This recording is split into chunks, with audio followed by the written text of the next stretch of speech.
Dahil nga kahapon ay tinalo ng Rain or Shine Elasto Painters ang NLEX Road Warriors, ay marami nga ang nagtatanong kung bakit nga raw wala si Jay Washington sa bench ng Ross. Kaya sa ating video, mga kabiboy, ay atin nga pong pag-uusapan kung parte pa nga ba itong si Jay Washington ng Rain or Shine Elasto Painters.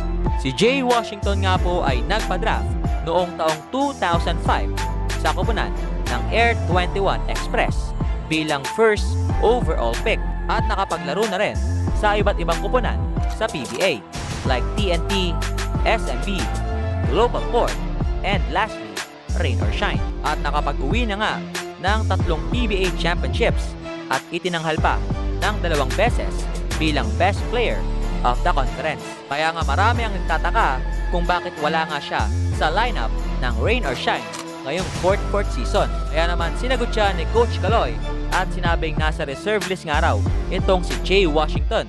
Kaya nga wala siya sa lineup ng Rain or Shine. Dahil noong nakaraang off-season nga ay nagpunta ang Elasto Painters sa Bahrain para nga doon sila magsagawa ng isang training for 44th season of PBA. At sa kasamaang palad nga ay hindi nga nakadalo si Jay Washington dahil nga nasa Amerika siya noong holiday.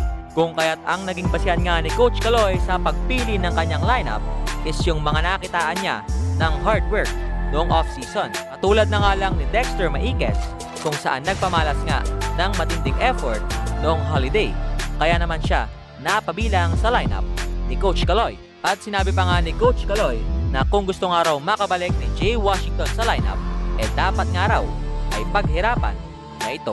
Kaya naman yon, hanggang dito na lang at maraming salamat sa panonood.